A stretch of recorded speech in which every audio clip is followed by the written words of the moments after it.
Hello and welcome back. So live demonstration. Today I want to introduce you to the St. Petersburg White Knights. Now if you've ever tried these colours, you'll find that they're really nice and easy to use. But they've introduced 1, 2, 3, 4, 5, 6, 7 metallic colours to their range. So the White Knights, St. Petersburg White Knight colours are moist poured, which means they can feel a little sticky and they're poured into the pan rather than other pans which are baked and then chopped and stuck into pans. These are poured and allowed to dry, and which makes them very easy to activate. Now, I've taken all the packaging off, which has got all the details and the pigments on it, and I haven't written the names on them. But I have done a swatch, which is why it is actually useful when you do get new pans, because not all the suppliers actually write on them what pan this is. It's put the number on, which is helpful, so I will know which colour this is. But other than that, some don't put anything on. So it's useful if you can get a permanent pen and write on them and make swatches, which you should do when you get new colours anyway. Metallic, now they work brilliantly on the black paper. This is where I've got the swatches, so I now know what colour they are. So 68 is the Aztec Gold, Silver, it's not that one, that's Silver Deep, Silver Light, 69, Inca Gold, Copper, Antique Gold and Bronze. So that's the reason why you need to do swatches. So you can see how they work on the black. What I want to do is put some colour on white just to show you. This will annoy Gary because he had to set these up nicely. And now I've moved them. I've put them back. And I'll do some on the white just so we can have a comparison. So a nice piece of practice paper, and I'm going to use a synthetic sabre brush because I'm doing swatches, and these mimic the natural hair brushes, but it's a synthetic brush, so it gives me really good water and pigment holding qualities, which is great when you're doing a swatch. I don't know the colours without moving the paper, but we'll just see.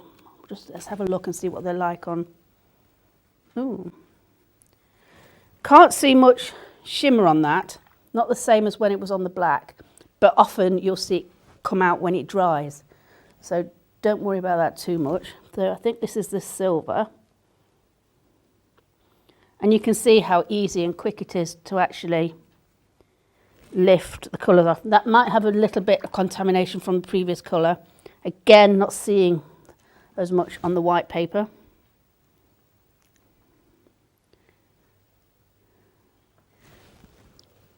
Might be a copper or bronze. Not much on there. This is one of the golds. I think they're quite transparent, which is why you can see the white come through. And like I say, I'm not seeing a lot of metallic yet.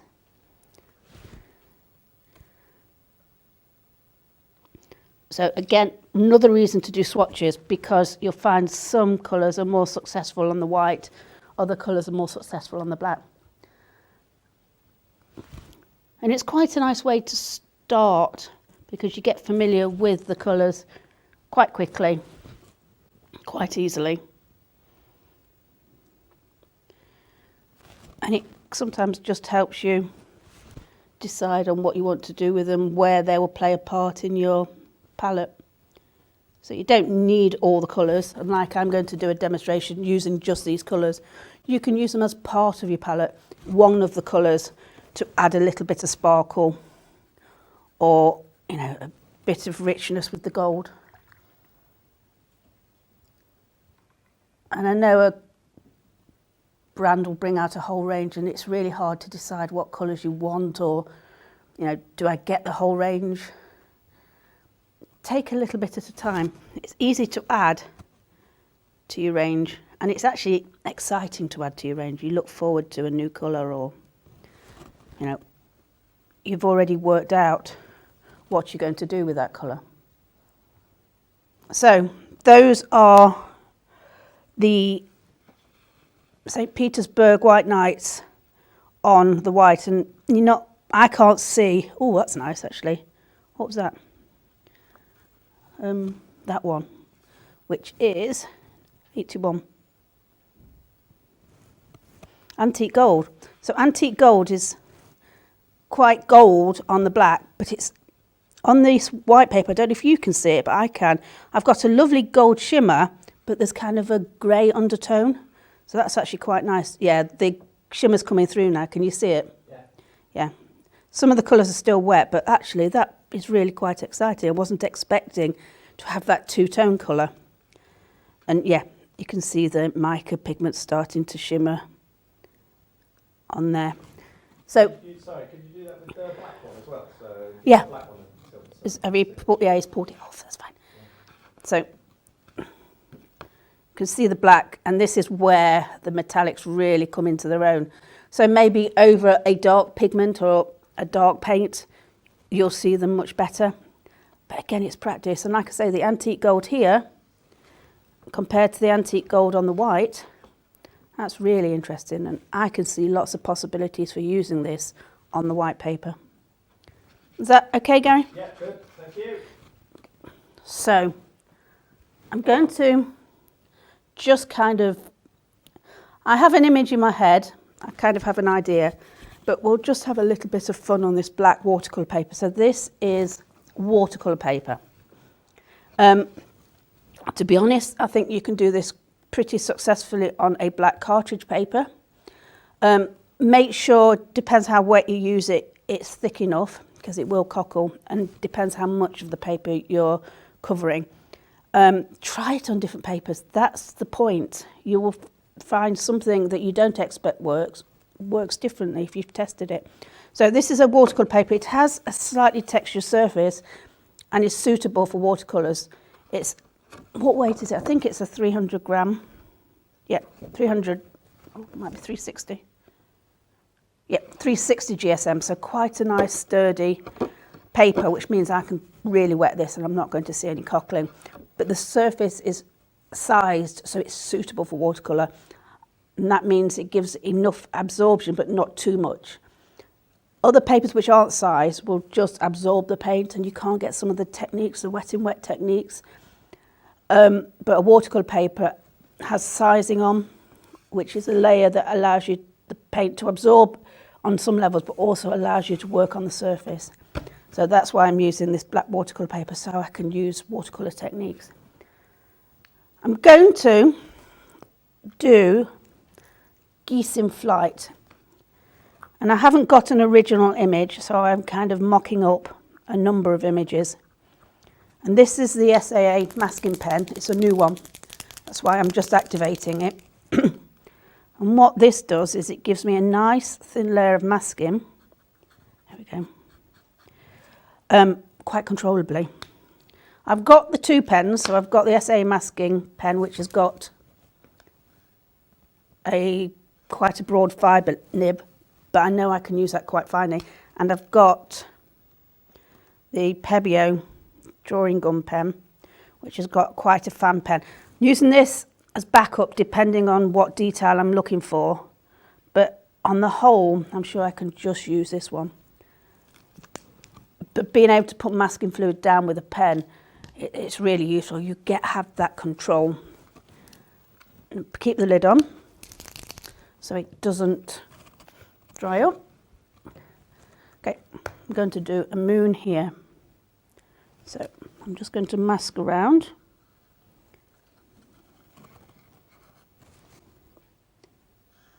Okay, masked around it. That's the moon done. And now I'm going to do some geese in flight shapes. Like I said, I haven't got an original image all I've got is a flock of geese in flight, which give me some shapes.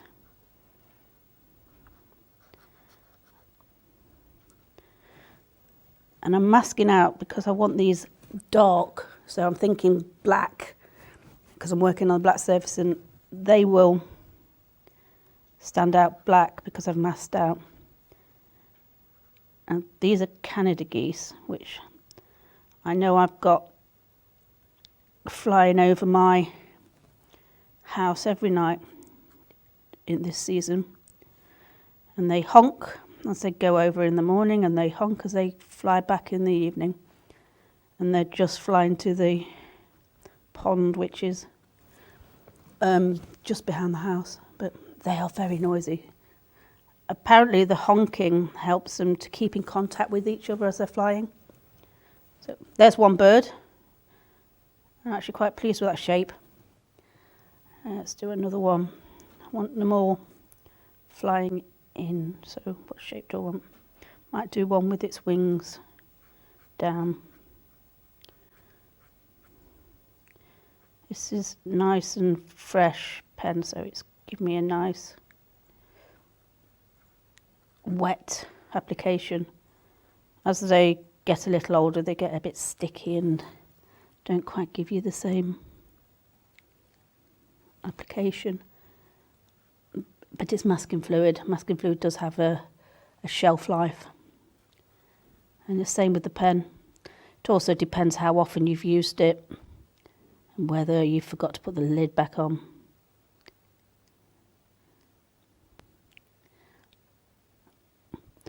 Just painting the long neck there reminds me that you have the saying to take a gander, and it is from that geese, because of their long necks, and they raise their necks to have a better view. And that's what you say someone's having a gander, having a look around. So even though they do produce a V shape, they're fairly evenly spread. In a painting, you like to just mix things up a bit, so I'm not going to make it as even. I might have, just trying to decide. Again, I think I have one with its wings down and flying over the moon. And I'm not covering the whole area. I'm leaving little gaps, and you will see that once I start to take the masking fluid off. And I don't know if you saw when I did the moon how quickly this masking fluid actually dries, because it puts a thin layer in. So it is actually quite a quick. Right, I don't like that. That tail's too long. So what I'm going to do is wait. Let's put another wing here. I'm going to wait, let that dry. I can take it off, but I can manipulate. I don't like any of that. That didn't work. So I'll just wait and take it off. In the meantime, I'm going to put another bird here.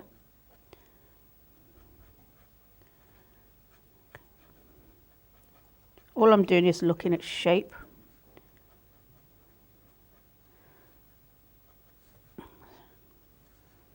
Slightly, the neck slightly bent. And this may take a bit of practice. I'm just hoping that I don't have to keep taking each one off, and that they go on, as long as I'm fairly satisfied with them. I'm not overly worried. Some of those flight feathers. Now geese do molt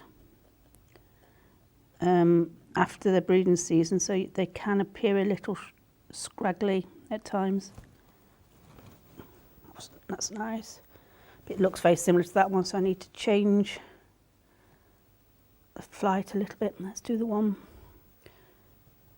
2, 3. If I do a tiny one over here. And it's going to be, you know that V you do when you're doing birds? It's not going to be far off that. For this I'm suggesting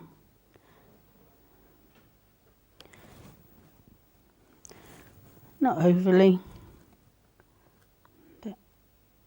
So if it didn't work, I can either rub it off now or paint over it. It's not quite as... That's it, done. Okay, and so another one about here. So I have wings.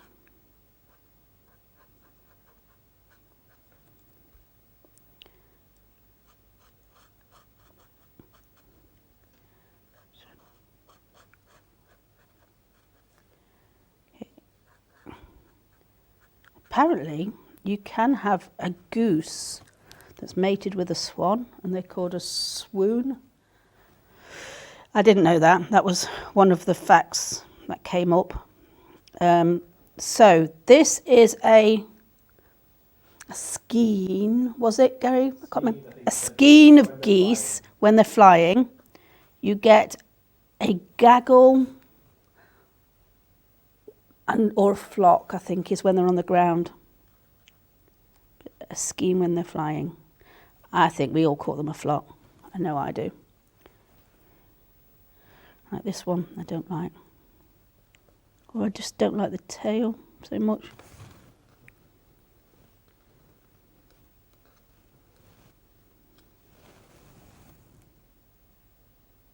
I might leave it.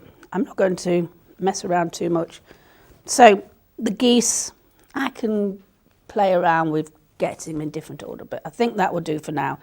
And you can see again how quickly that's dried. So now I'm just going to put maybe a mountain, something that they're actually flying over. The bar goose migrates over the Himalayas, and I think that's one of the highest flying geese.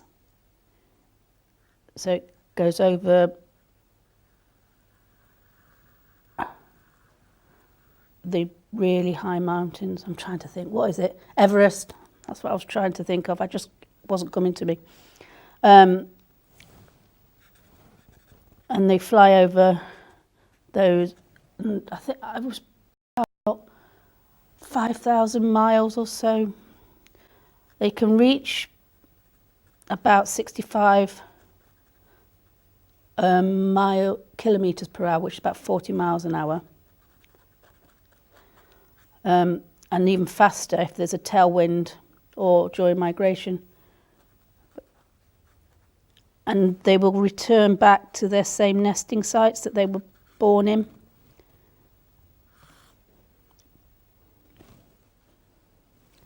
So I'll just put some foreground in.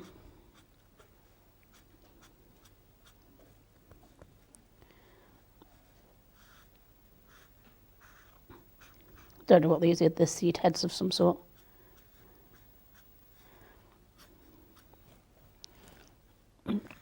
Just making it a little bit more interesting. I'm also showing you how easy it is with a masking pen. I can get a sketchy feel.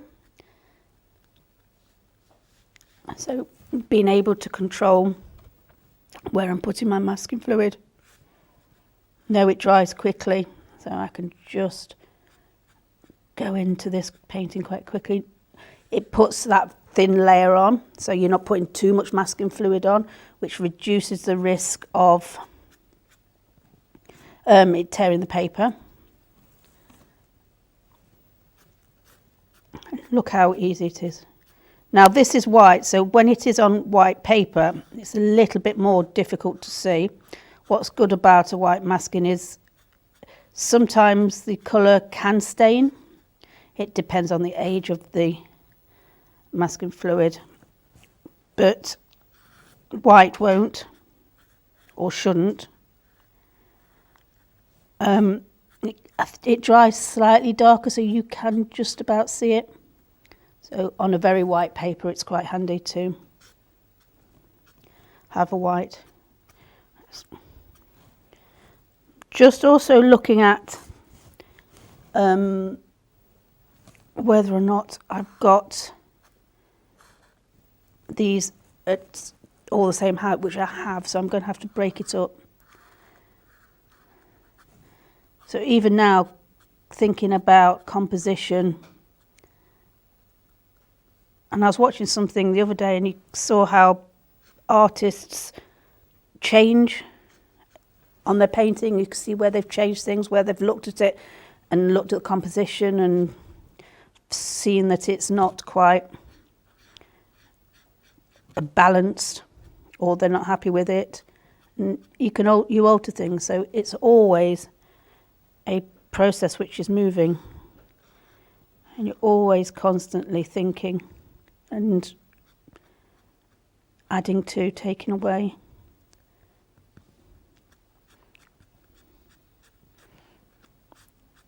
It's quite fun actually, it's quite therapeutic this. Just putting a little bit of darkness on the foreshore. So this will be over water.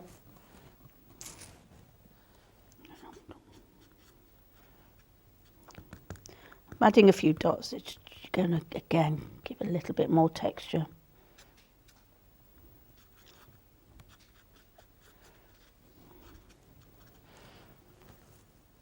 I think that will do for now. So I think that's a good time to take a break, just so I know that the masking fluid is fully dry, even though I can see it dry now. So join me in a minute and then we'll come back and we'll have fun putting some of the new White Nights metallic colours on.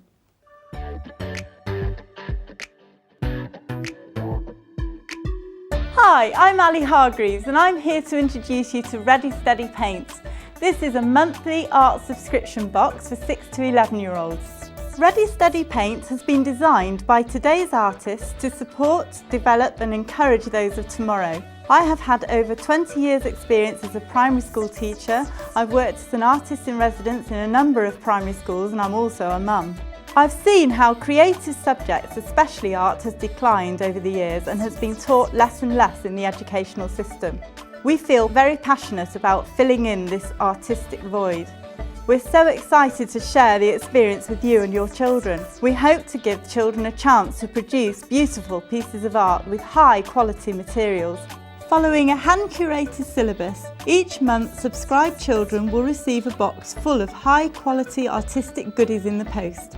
Using these materials, they'll be able to follow the online tutorials delivered by me and accessed through the Ready Steady Paint website. All this will be conveniently delivered to your door at an affordable cost. There is so much to learn and so many wonderful activities to complete and rewards to gain. So what are you waiting for? Join us on this journey of artistic fun and discovery. And we're back. Hello and welcome back. So that's given it time to dry. Normally I'd leave it a little longer, but I think that should be good enough. And Amanda, who's watching, has said they use geese on their property to guard, so guard geese. And I have known that because my friend's got geese and they are little devils and quite territorial. But apparently they mate for life and they're very, very loyal to their partners and will even stay with them if their partner can't leave on migration or is sick. They will literally stay with them. So offspring and partners, they're very loyal to. And guard geese. I think that's just funny. But I have seen it, like I say, as a child, my friend used the geese in their farm. Did have to put them away for the fox, but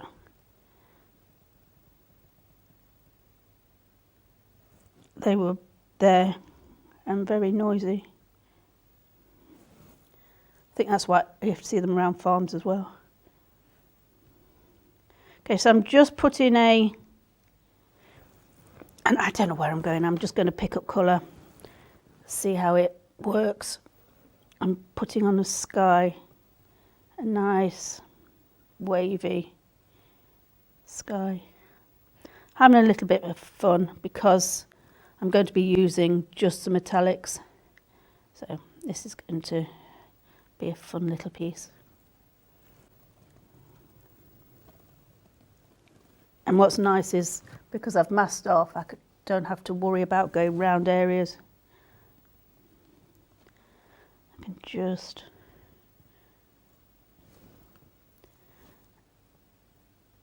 go up to the masking and over. And what I can see is happening, because I'm getting different levels of wetness of the paint, you're getting different tonal values. What colour can I put on now? Let's pick up some gold. And I really haven't got a plan. It's just, let's see what works or what doesn't, to be honest. I don't think there's going to be much, because all the colours are very workable.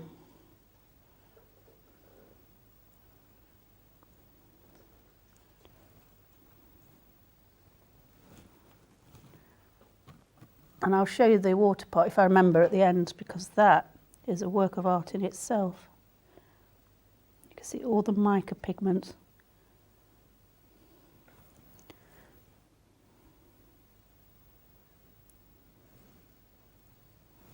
I'm not bringing this one across, I'm just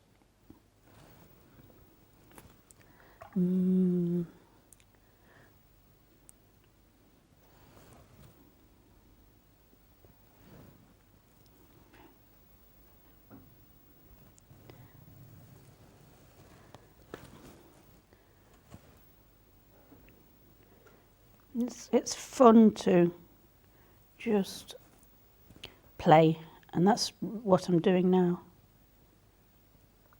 Not overly worried about what it's going to turn out like, which I know a lot of people, when they're painting, every painting has to be a finished piece, a good piece, and it's not necessarily, you don't necessarily need to do that or have that in your mind.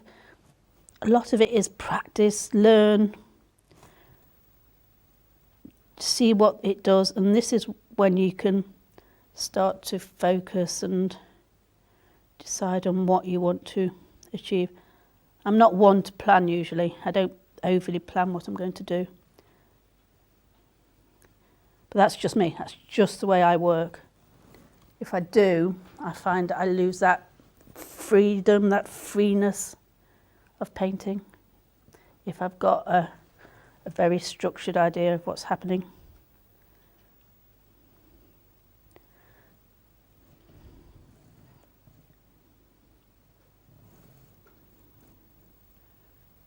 Right, let's not make many more wavy lines. I think it's going to look a bit too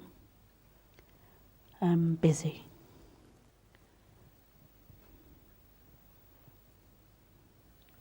The sky's going to be different to the water. I'm going to do a different technique in the water. Can't remember what colour I'm using, that one.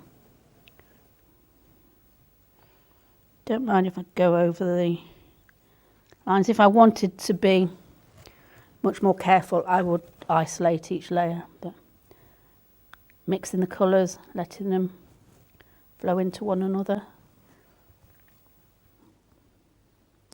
Might have a little bit of light at the bottom here over these geese.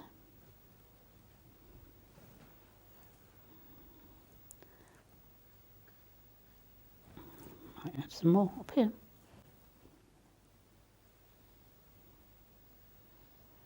Then my mind's just jumping around, which Gary has to keep up.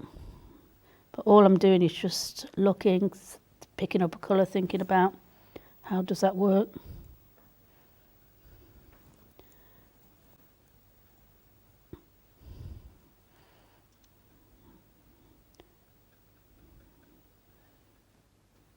There you go. And it's not until it's dried that you see the full potential. Put some silver in here. Normally when you're doing a sky and water scene, you kind of replicate what you're putting in the sky in the water at the same time. So the water reflects the sky colours. And I'm going to try and do that. But like I say, this is a lot of see what happens. Let the medium speak for itself. It's fabulous. Mica pigment, shimmering.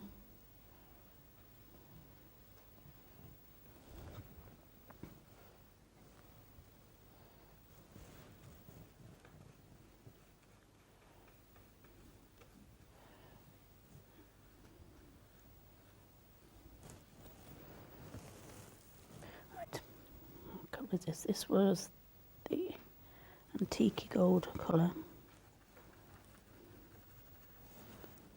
I'm going to do a bit of mixing. So like you would do a normal watercolour, mixing colours.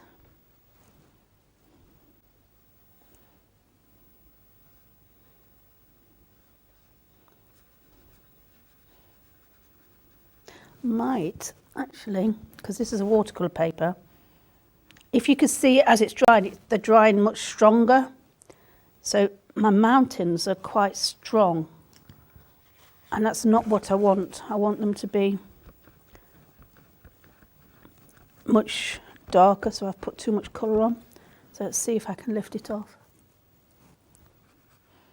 Now, as it's a watercolour paper, I know I can scrub into the paper and it shouldn't affect it. Just toning it down. So I've got another tonal value. Actually, I might make that now. Mountain Range. No, let's just leave it as it is. Right. So onto the water. And what I do know is the moon, when I do it, I haven't done it yet, is going to reflect down here. So let's put the colour on here. And on a very still lake, you'll get literally a circle of the moon, but the sky is all colours, so I don't suppose it really matters. And again, even though it does reflect the sky, I don't want it to be as bright.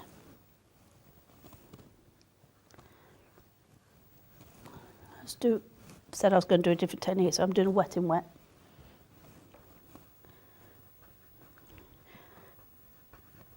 So wetting the surface.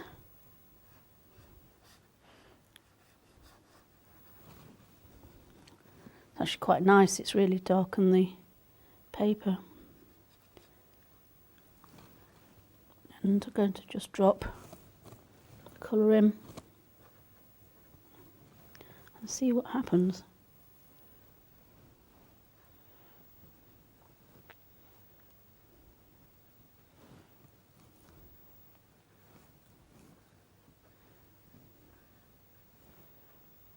Not sure until it's dry what that's going to look like.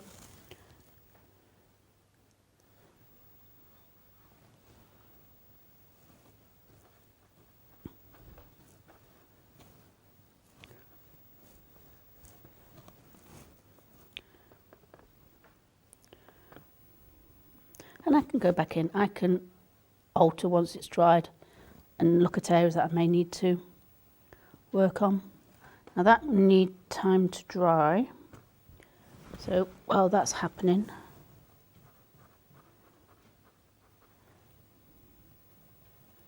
I can just work on the mountains, because again, as it's drying, the pigment's coming forward, and it's still a bit too strong.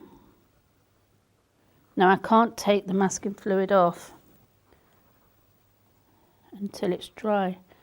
I do have a hairdryer, I can't reach it at the moment. Do you want me to get it for you? So Gary will get it for me. And I think normally I would be reluctant to use a hairdryer on masking fluid. It can work absolutely fine. Thank you, Gary. But by heating the latex, it attaches itself to the paper.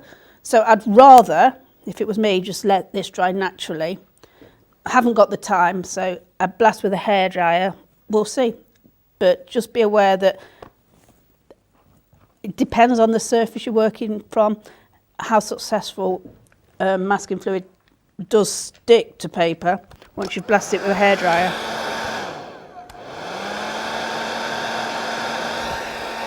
Everything's going to go.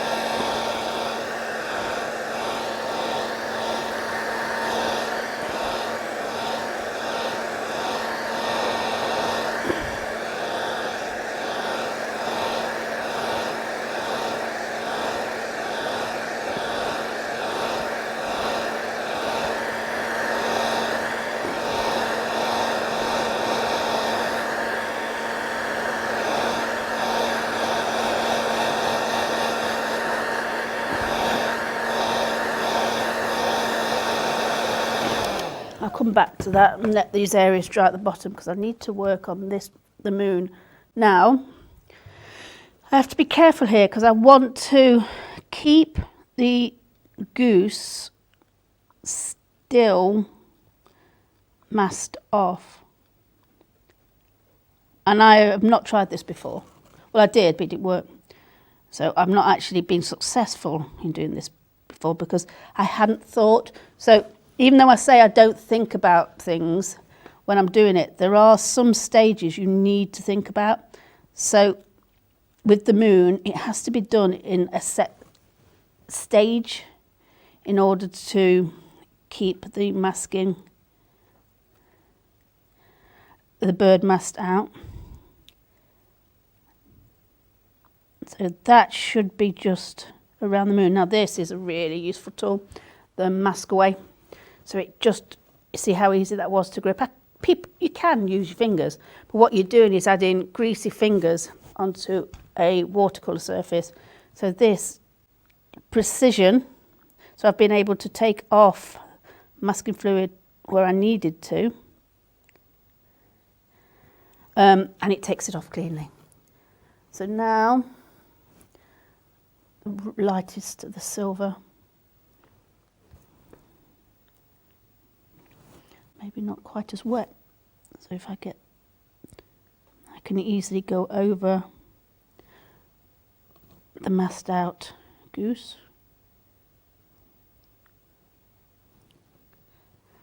So like I say, they're quite transparent colours, which means they're not giving a very strong opaque finish. But you can see as they dry, it's the mica, the shiny pigments which really come to a fore. What I want to do is also get different values in the moon, so it's not one solid round ball. It has different textures. Just drop, might even add a little bit of colour.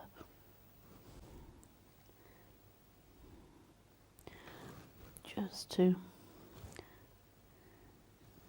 add a little bit more interest.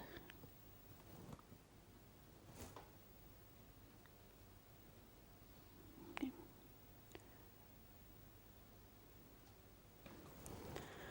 Let's see how that dries. I can layer, which is, once that dries, I can add another layer just to strengthen. So while that's drying, I can work on other areas. So let's take off. Because the paper it's black, but it's not overly black, the masked off areas will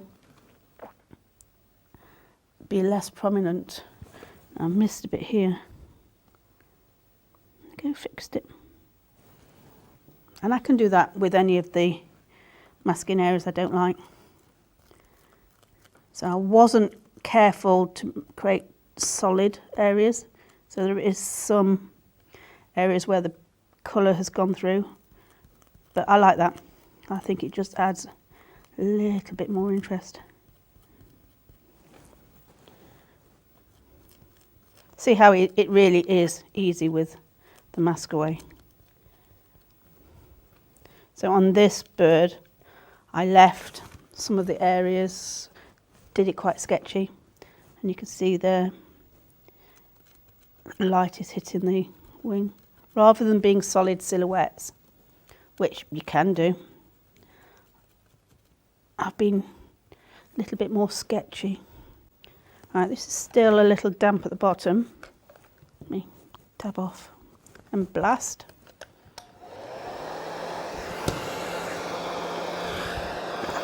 Can't hold everything.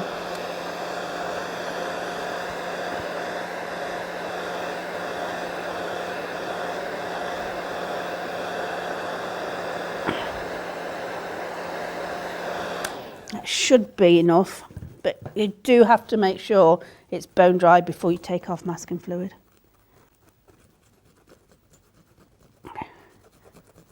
Picking up some of those little dots I did. I'm not sure it's dry at the bottom here. We'll find out. Oh, I forgot I did the mounting as well.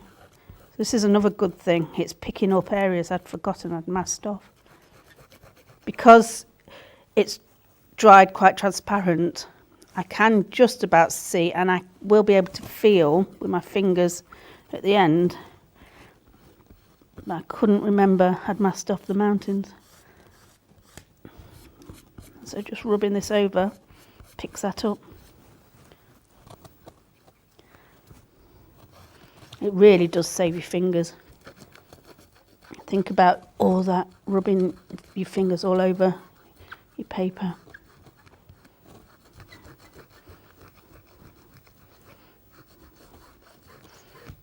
I will do, because what I'll do is I will just pick up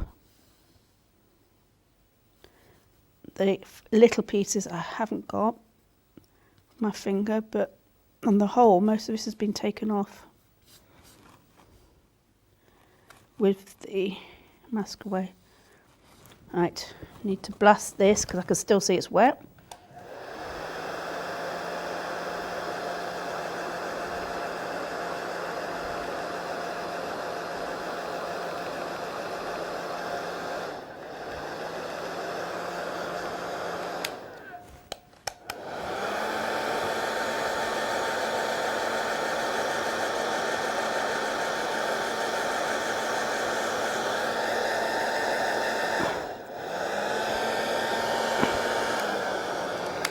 Right, I was going to test it by putting my fingers on like that, and you shouldn't do that because that's where you most grease on your fingers. If you want to test, you use the back of your hand like this. Not sure it is dry enough, but we'll go for it. And I'm not sure it's worked.